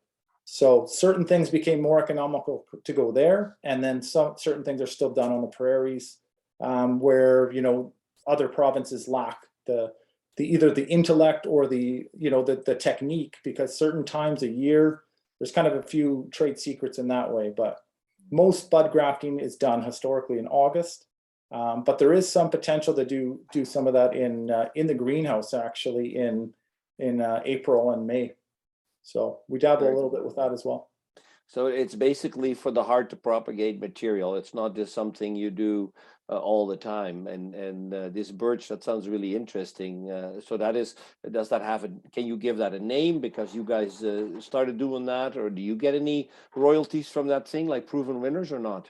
This particular one, we don't. It was actually selected by a gentleman in northern Alberta up by Beaver Lodge years ago. And it was kind of in the industry, but because of the difficulty, it wasn't propagated in a big way. We've kind of kept it alive with some of the genetics. We have some of the mother trees here still, and we collect seed from those trees so that the genetic compatibility is. Oops, we lost them there for a bit. Seedlings for a year. Yeah, and then graft onto those seedlings with some of the budwood to keep them going. So yes, if we could do hardwood cuttings or softwood cuttings on something like that, absolutely we would. Like a poplar or a willow, much easier to propagate. But certain things like that, just the industry hasn't come up with another way, including tissue culture, which is really economical if you can scale it up in a big way. But we contacted another tissue culture lab recently on this because It's a real pain in the butt to do a multi-year process just to get these little guys going, but it's a great tree. So we don't collect the royalty on it. We do, when we sell the tree, we do add a royalty onto it, for example, but the royalty actually years ago, it's a unique case, kind of in a Canadian way, it kind of got donated, any proceeds to the Western nursery growers groups, and they use that for research. But typically, yes, you would put a $1 or $2 royalty on a tree, for example, and that would be through a licensed grower, and every time they sell that tree, that gets $1 or $2 report at the end of the year sent to that nursery who selects it. Yeah, Interesting. yeah. Like in the ornamental industry, we're talking pennies, like 5 cents, 6 cents, for each petunia cutting. Maybe it's even less, I don't know. But you're talking $1 or $2. Those are way different amounts. We have a question here that says, how do you bud the chickadee birch? So I'll let you in on our trade secret over the years that we've felt has garnered the best success. Although I would say this spring, for whatever reason, we only had about a 50% bud take, which is pretty tough to take when you're doing thousands of them and building up for that. So what we do is we have about 3 trees of chickadee birch, and they are about 30 feet high, let's say. They're fully mature. We collect the seed off of that when it comes time to harvest, let's say in the summertime there. Come spring, we will seed that spring and grow them in kind of liner trays for 1 season. And that 1 season, because birch are a relatively fast growing tree, gives us enough trunk caliper that we can actually attach a bud graft onto. So that's grown for 1 year. And we always collect the chickadee birch seed from an actual chickadee birch. If you were to collect it from another paper birch, it could work, but the closer the genetics to the actual bud, the better. So we do that, we make a point of that. And then we found that we used to do it in August with limited success, but we started kind of pushing them in the greenhouse in, let's say, March. We'll kick the greenhouses on in early March. And once those birch are kind of just about to leaf out, that's about the time we'll take dormant budwood from outside, from those mother trees or liners that we have going in the nursery, and we'll bring them in and we'll attach those two in a bud graft way. And you can look that budding on YouTube if you want to look at that technique. So that's our secret for the best that we've found. Some years 70 to 80% success rates. We had it going, and we put our old man Harold, who's a veteran on it, at work on it every year with a couple assistants, and generally we can get 70, 80%. This year, probably like 40 to 50. So you did everything, we did everything the same. And some years it's just the way plants work. I don't know. Yeah, So, maybe does it have anything to do with the winter, the way the winter was? I don't know, because the genetic material of the scionwood that we take is healthy and alive. And the birch we overwinter in an unheated greenhouse. But they bud out fully. It's not like they had suffered any winter dieback, and we kind of wait for that exact timing. So I don't know what it is. Yeah. So if anyone wants to try it, it's a good investment. Or good investment if you can get them going. Yeah. So people can, if they're looking for some trees, for their grower retailer facility, they can contact you for some wholesale tree nursery stock, or yes, pretty much sold out. Yeah. No, we always have a good amount of stock. We grow what we can on 50 acres, but then we have some other contract grows. So over almost 40 years, we do have some pretty good networks. And so even through the COVID years, when a lot of stuff was sold out, we carry a pretty good selection right into October, because when you deal with the landscape industry, some of the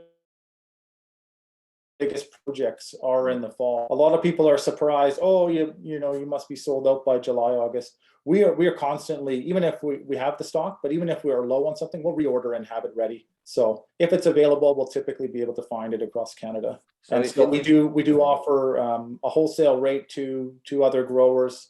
It's a simple process to sign up for that. And then, so we do have other greenhouse growers across Alberta come here, purchase fruit shrubs or trees or ornamentals.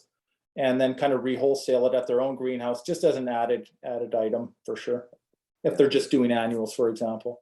Yeah. Yeah. No, and we have a lot of new growers on the chat here and on the forum. So if you don't mind, Jordan, just typing in your email address or something like that at the bottom in the chat, then whoever wants it, they can use it and contact you. Sure.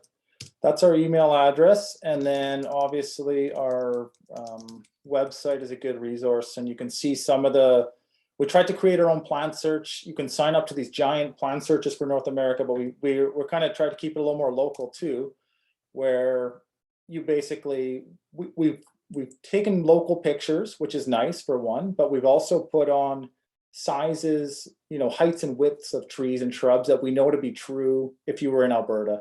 When you get these giant plant searches that some of the nurseries sign up onto, it'll say, oh, this tree will get to 100 feet high here and whatever. But although it might be hardy here on the prairies, it's not getting 100 feet high. It might get 30 to 40 feet or whatever it is, right? So we try to have that, and our website has become more and more of a resource for, landscape designers and stuff to kind of check in and see what's realistic, what can we get.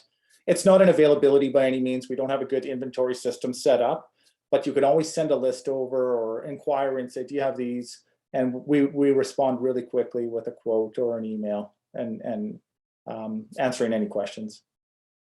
Michael, would you like to read so that it could come on the recording as well? Yes, that's right. So Jordan Vogt, his email address is info@sunstarnurseries.com, and their website would be sunstarnurseries.com.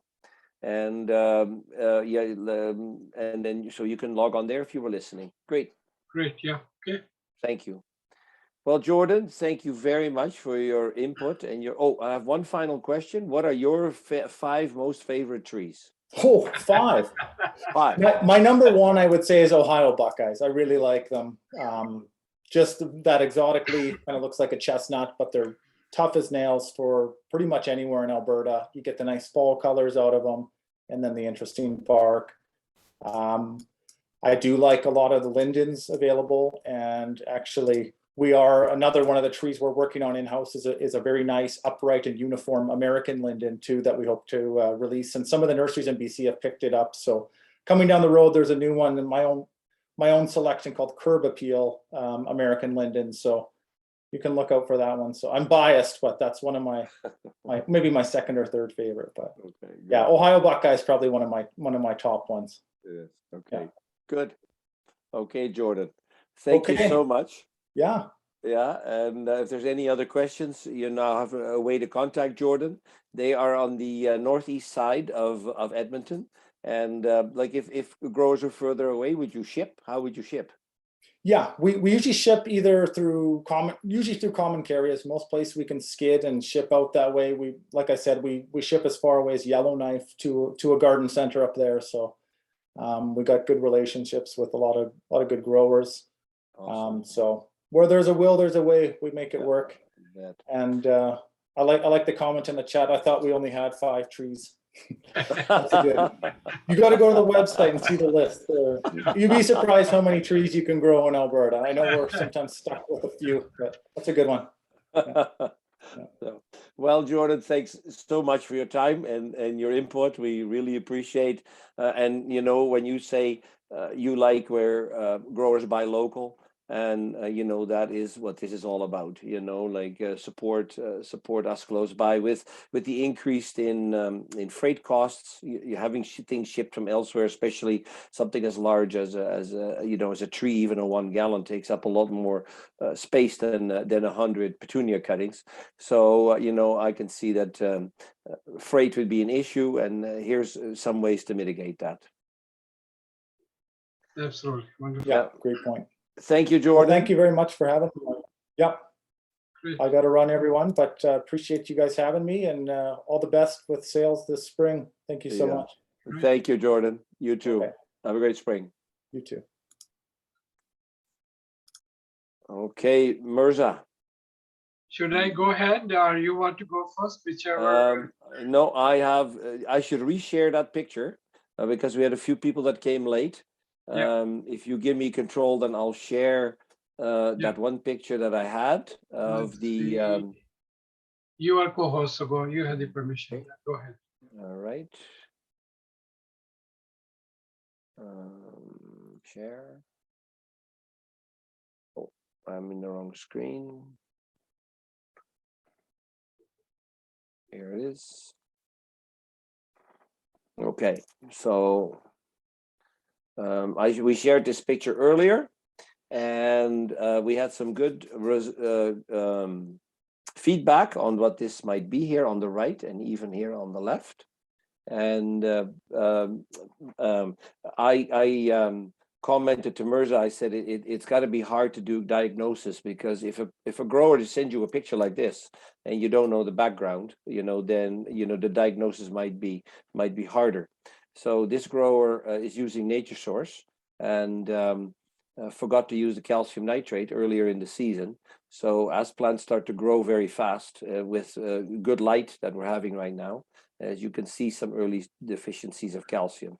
So calcium nitrate should be added to most feeds, whether you're using Nature Source or some of the other feeds, because most of the fertilizers don't have enough calcium and magnesium in them as a single source feed. So using a rate of 75 grams per 100 liters of calcium nitrate, as a separate feeding or as a second injector. If you use a tank, then you can mix a regular fertilizer and calcium nitrate together. If you're using an injector, then you would need to have two barrels, one for the calcium nitrate and one for everything else. Okay. So if you see any of this on your plants, begonias do sometimes more of a halo kind of thing, but geraniums definitely have this, and it's always on the young leaves. And we can debate what is on young leaves and old leaves for diagnosis purposes, but calcium is on the young leaves. Okay, I'll stop sharing. Now it's your turn, Mirza. Okay, great. I will share with you a few slides coming towards me. So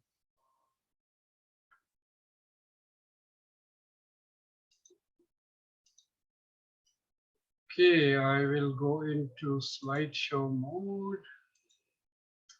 Okay, so quickly, excuse me, your staff health is getting more important. You're getting too busy.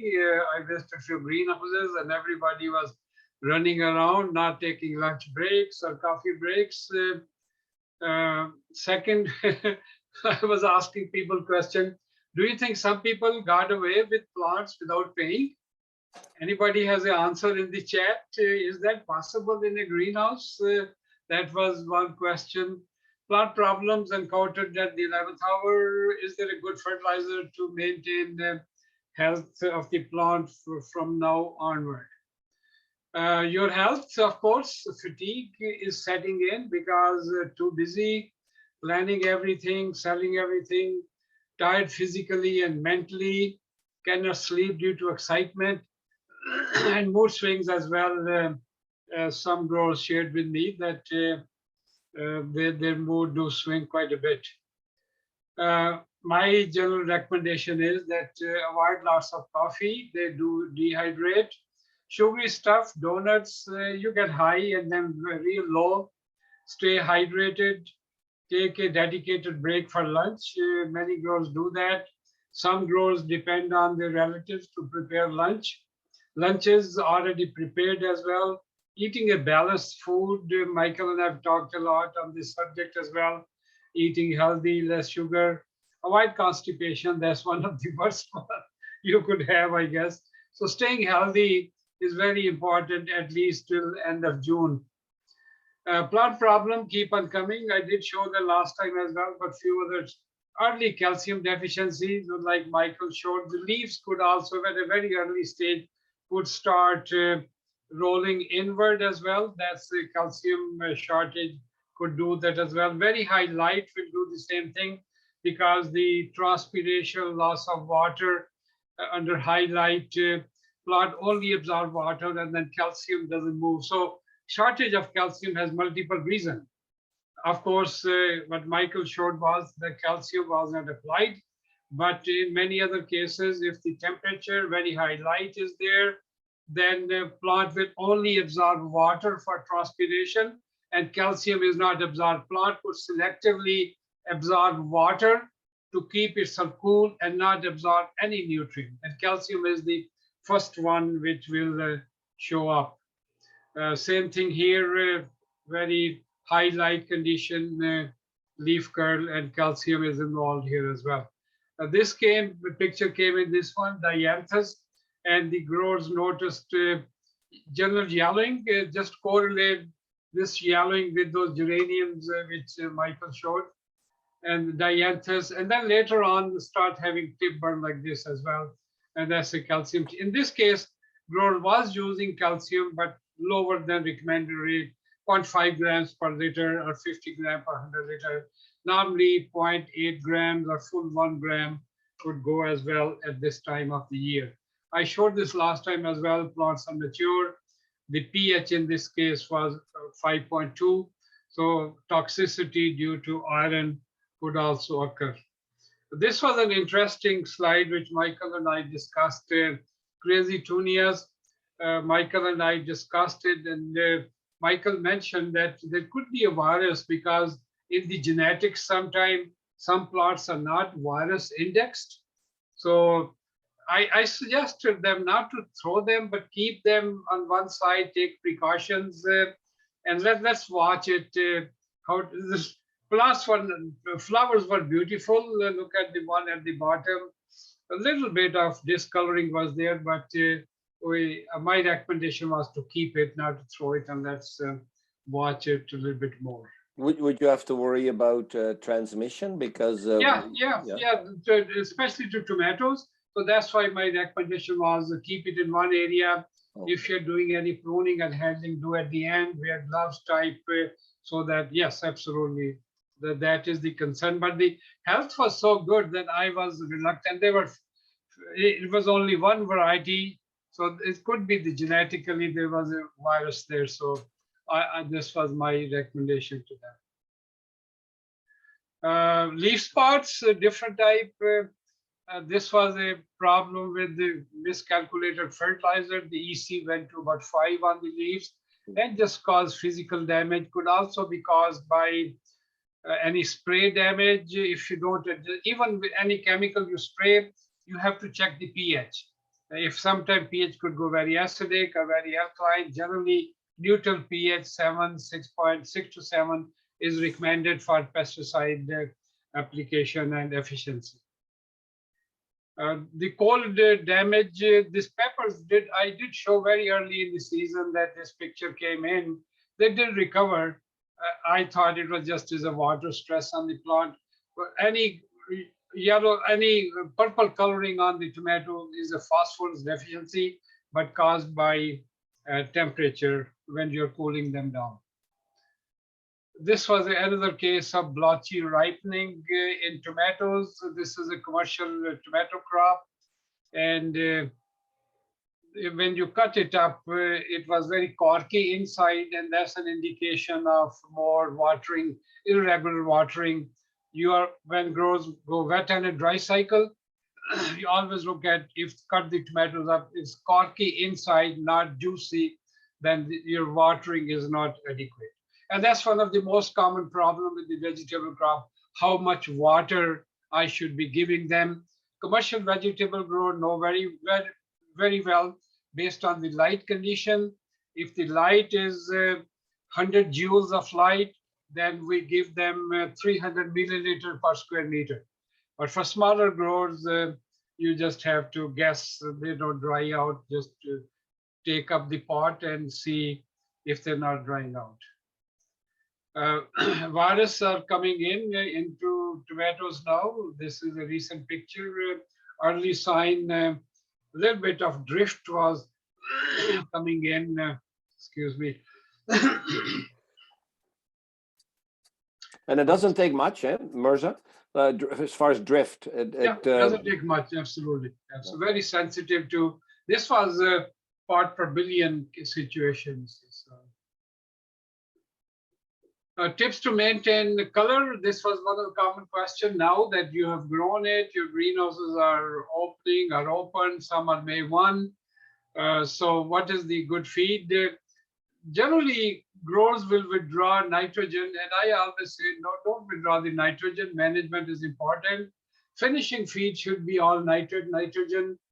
My favorite is half a gram per liter of potassium nitrate, half a gram of calcium, half a gram of magnesium, and know your formulation. Most of time when nitrogen is more ammonium type, then the plant could still keep on stretching, so they could really get overgrown, especially if they're crowded.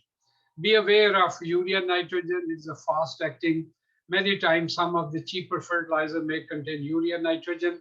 So just be careful with the label, read the label. These plants are grown on all nitrate nitrogen. They did not, this is the last year picture. I didn't have this year as well. Bioassay with lentils, herbicide reports are already coming in. So we have to be careful. So lentil is a good model that you could take lentil seed, put in your control water, your distal water, where you know there's no herbicide. Seed will grow pretty decently within 3-4 days. Their radicals are pretty decent here, but where there's a contamination of herbicide, they will start getting crooked, you see, so spindly as well. So a very simple, using lentil as a bioassay model, very fast and very effective. Later on, you could grow lentils and they will get, the top will get crooked and spindly, and that's an indication that we are looking at herbicide. So Mirza, if you're growing the lentils in a pot, then you would just water with the water that you suspect has chemicals? If the water is a suspect, then have a control, which with the distal water and your water. Sometimes growing media is a potential suspect, then you have to have a regular growing media which you know is not contaminated. So always set up a good control. But this is a very fast method to detect herbicides. Perfect. Charcoal carbon filters, growers do install it every year, and from last year, charcoal doesn't last forever, so know how long they are good. Frequent backwashing, flushing, then store that water separately, and excuse me, replacing charcoal is also essential at least once or twice a season. Sizing heating furnaces was a question this morning.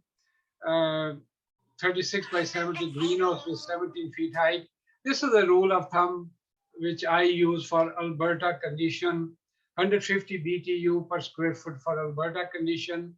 So in this case, 378,000 BTU for sizing the furnace, you could add 10%. And normally, it's very important that this does include, excuse me, it does include daytime solar gain is included in there. Quickly, this energy input in a greenhouse are typically that your solar energy come in and you could see it falls on a surface. 19% sunlight is reflected back, 12% absorbed by the glazing material, 69% transmitted. This is in a plastic, but glass will be higher. 14% is reflected from the plants upward as in heat. Then 17% given as a heat, and 38% is used for transpiring water, absorbing water, and putting in the air. And that's why you need electricity, heating, carbon dioxide from natural gas. I prepared this table for you that how much, because we are not talking, but be aware that the carbon neutral greenhouses, there'll be pressure building up. Right now, of course, we are getting some carbon rebate on fuel, but maximum solar energy coming into the greenhouse. So I made this calculation. For example, Medicine Hat, gigajoule is your energy for natural gas. Gigajoule equivalent contribution from solar energy. So in Medicine Hat, about 4.8 gigajoule sunlight contributes. Red Deer 4.6 to 4.8, Calgary 4.6, 4.8, Bonneville 4.5, 4.6. As you go north, then the gigajoule is less. And correspondingly, average gigajoule energy provided by heating fuels, about 3 gigajoules, 62.5%. So basically the idea is to show you where you are located, your size of the furnace and your fuel use will vary, but sunlight is a big contributor of heat in our greenhouses. This is a favorite. Michael and I talk on this many times. Who wins when there is a serious conflict? This was a situation where excessive rates of iron sulfate were applied to correct a deficiency. I call the internet rates. Use 1 pound per 100 gallon. That's a standard one. So you can really burn your plants. The best way, if there's an iron deficiency, not to spray, you're giving enough iron through your fertilizer, but simply let the pH come down. Most of the time it will be, your pH will be an issue. So this slide is just to show you that you go to the internet, that's the first thing, Google it. But most of the time, people are have posted this information there. What happens here, this is a slide from last year, just to give you a warning. So this is a hanging basket here. Geraniums are already showing a pH issue. The date is 24th of May, sales are on, the basket worth $29, $39, and there are 50 baskets like that in the greenhouse. So always plan for pH compatible plants in your baskets. This grower had yellow sticky traps. A person was monitoring regularly till April, but got too busy in May, and then that's what happened. And one question, of course, was on the thrips on verbena. Verbena loves, or thrips love verbena, or verbena loves thrips. So first thing is that have some yellow sticky trap more close where verbena plants are. So that's number one strategy. Start monitoring your sticky traps, replace them every week, and then you could spot them before they will land on verbena or other plants. They will go to the sticky traps. Michael, who grows a lot of plugs, regularly monitor it, plugs all over the greenhouse, and then see what population is increasing or decreasing and take intervention. So it's a total approach, scouting, monitoring, and then taking action if any chemical is needed or xylitol is needed. So, but remember that verbenas are very, very attractive somehow to thrips and powdery mildew as well. After plants leave the greenhouse, this again is a last year slide, or 2012 slide, my favorite one, that reflects your management practices. I will pick up a few plants from the growers. Still my research instinct come in. So this is how they look like when I knock them out, and a close-up of the roots in 2:1. And once I wash the roots, this is what shows. So it all reflects on your management practices. I call it root to shoot ratios. I was talking to Sandra that some plants are not rooting at this time, they came late. So find out what's going on. Is your temperature proper? You're cooling the greenhouse now for other plants, but if you have some plants which you have transplanted recently, then temperature could be one issue. But in this case, look at the plants on my right and your left, beautiful flowers, but no roots on them. So when you sell these and customers take it, they will plant it, but it will collapse pretty quickly because the roots cannot support it. So this was a issue where cool temperature was there. Plant really grew pretty fast, became very generative pretty quickly, set up the flowers, but not much energy was sent to the roots. And also this is second one is a waterlogging issue. People overwatered it. So I could check your irrigation practices based on these one. And this one is a good one example, very nice, better than everything. Very good root system is here, and the right balance between vegetative growth and flowery growth. Customers may like it right away, but once planted outside, lot of sunshine, then they will have a tendency to collapse. This picture came in this morning. A grower sent me a caterpillar. Pretty excited that, oh, was sprayed in summer. That's a caterpillar. She's sent a picture, can fry as well. My suspicion is, look at this one right here, chewing on the leaves. It is likely a butterfly or a moth larvae. This also came in this morning. Growers were concerned with the first he thought is a powdery mildew. When I checked it out, it's not powdery mildew, it's a very fine spotting on them. And you could see a dead center here, a halo around them as well. So it is a bacterial leaf spot on some perennials. So the best option is isolate them, because with hand watering, they could splash and go to the other plants. And then we decided to go with the Phyton 27 copper spray on these one. And powdery mildew on sage, this is the time when it is coming. And we talked on it as well. Like Michael said, that a tablespoon of baking soda. You could always add 1 milliliter per liter of dormant oil, horticultural oil. And what it does, it changes the pH of the surface of the leaf, and then the spores cannot germinate. Okay. We have a question, Sure. Mirza. Yeah. How do you identify the insects on the sticky trap? Good question. Very easy. So if you look at these critters here, you will see these are the fungus gnats. So I mean, the major categories are fungus gnats, short flies, and then the aphids when they start flying, and the thrips. And white flies are very rare. So if you, fungus gnats are easy to see them. They are, they fly in the air, then settle down. You could see them. Michael, what term would you use? They're like flies, but very big legs on them, and they have their wings spread, you see.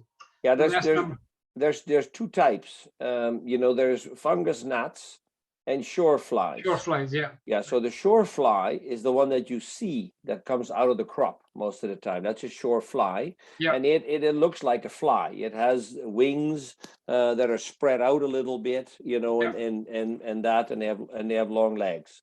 Exactly. Now the fungus gnat, you know, you would need to look up close to the soil because the fungus gnat kind of hops around. So what you see flying out of your crop is always a shore fly, and what you see hopping around on the soil is a fungus gnat. So, and the fungus gnats, you know, they come from everywhere. They live. They're native here. You know, they come with your peat, and they come with water practices.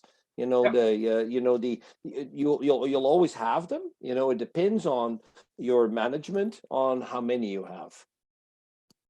Absolutely. And then with experience, of course, and you could always take a good picture and send me, and we could have a look at it. Thrips are a little bit smaller and much more elongated, so you could identify them. White flies, very easy. Aphids, of course, only when they're flying.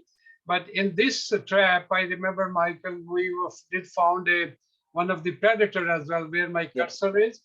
You had released something for aphids in your greenhouse. Yeah. Well, actually, 1 year we found a coal miney, which is amphibious coal mine. Which was actually never released, you know, and we figured it was because we're not spraying and using more biologicals. We saw a native coal miney appear on the cards, and somebody will say like, oh, the yellow cards, you know, now you're trapping your biologicals. But it's always, there's no problem catching a few, because at least you know that they're there. Exactly. And then I saw that Laura Waterfield was on the call. And, you know, for thrips control, you use a dip, right, Laura? If you want to unmute and just share with us what you use. If Laura's still there. Yeah, those dips are being recommended right now. And there's the nematodes there as well. And some botany guard spores. Yeah. They are there as well. And that helps prevent, you know, a lot of the insects exactly that arrive that come on your plants, including thrips. Right. But thrips, Western flower thrip, is our worst enemy. Absolutely. And it came up years ago in the 80s from California, and has completely domesticated to our Alberta standards. So you'll have Western flower thrips on your lawn, on your dandelions, on, you know, the grain crops, you know, everything that we're surrounded by it. So so it's not something that necessarily comes in on your plants. It's just something that moves right in. Yeah.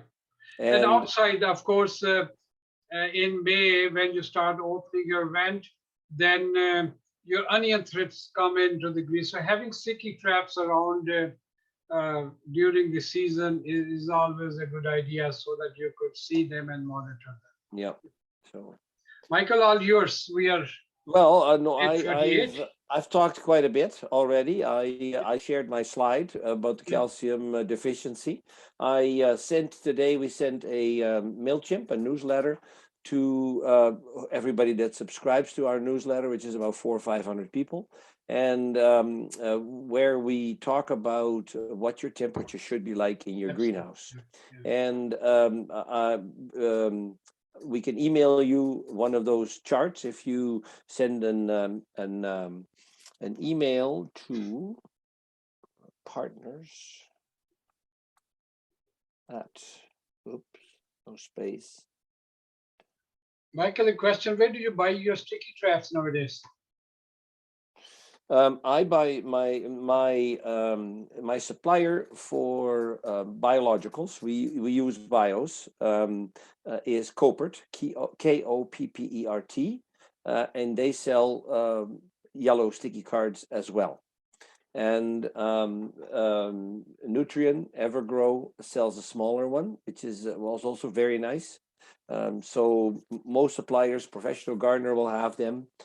You know, that whoever you deal with probably sells sticky traps. Right. And so we talked about temperatures in the greenhouse. We were visiting a greenhouse last week, and it was still quite warm there. It was 22 degrees in the evening. And so I pulled out the chart that I sent a couple of years ago to growers, to my newsletter recipients, and it says that, you know, in the beginning, when you first get your seedlings, you know, 18 during the day and 16 at night is probably a good temperature to start things off with. And in week 15 and 16 is when you're gonna know. In week 13 and 14 is when you want to start reducing the temperature. And you do not want to reduce your temperature too fast. You want to do a degree every 3 days. Otherwise, you get other issues. But the chart indicates a degree every week.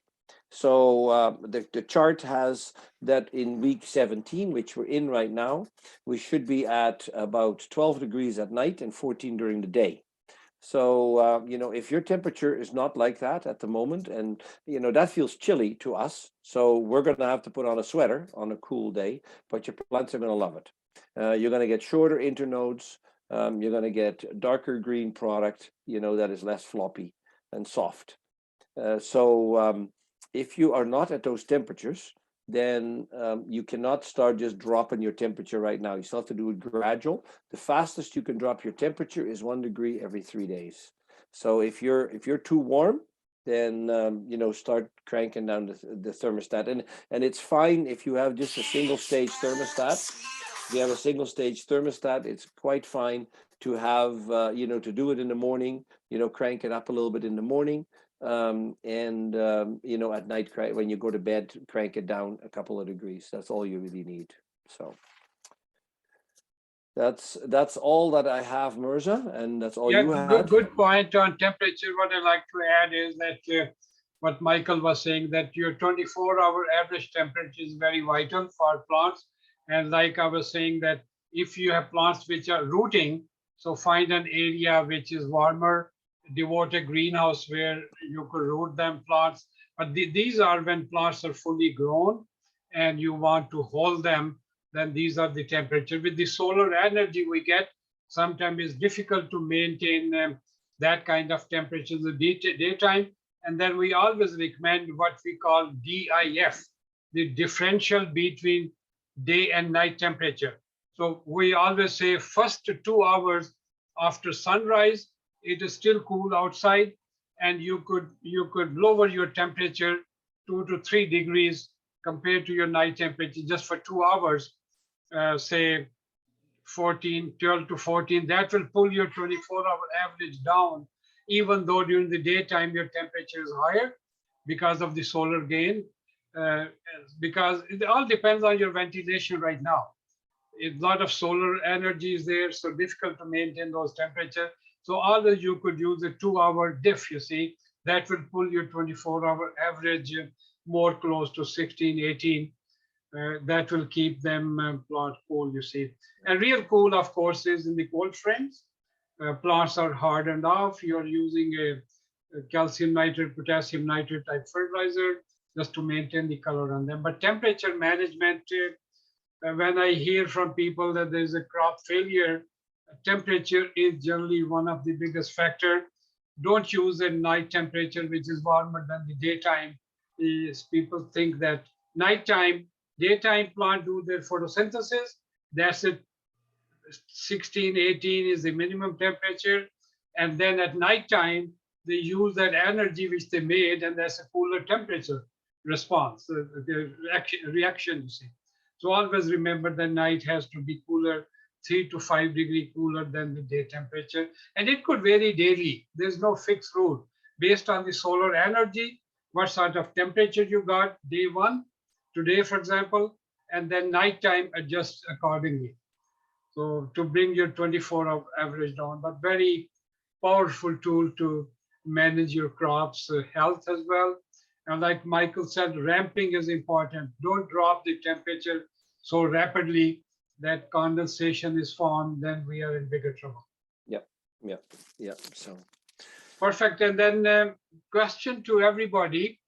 Are you open now, most of you? I know Debbie started her greenhouse. Debbie, how are the first few days? Are you still there or gone?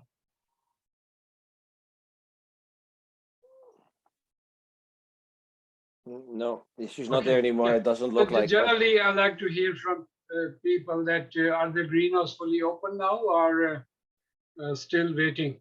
Oh, Okay, Arlene says May 4th. okay, good. Loretta will open this Saturday. Oh, great. Okay. Yeah. Okay. So I think that's the consensus, around May the 1st.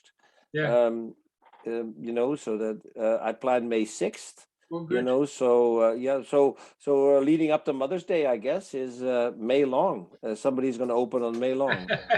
Okay. Yeah, Megan wants to open May long. Victoria Day weekend used to be the standard thing, I guess. So yeah. if you want to keep it that way.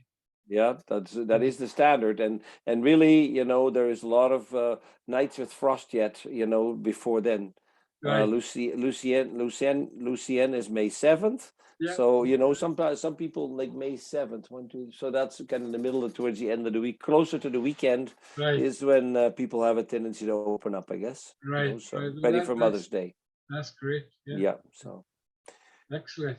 Well, everybody, thank you very much for attending, and your questions and your positive comments. Like we got a lot of positive comments tonight about, thanking us for organizing this. And I don't know about you, Mirza, but I enjoy this. So absolutely, it is great, and 3 more left. So we will keep on kicking around and learning more and more. And again. This is being recorded, and you have the link. It will be added to the YouTube channel. If not, I'll be sending again. So all the chats are there. And end of next month, we'll add the bedding plot as well there. Yeah, that's right. Great, So, Michael. Thank you very much. And thanks Thank you too. everybody for attending, and have a good sleep. Yes, thank you, everybody. Thank Have a you. great night. Bye-bye. Bye-bye.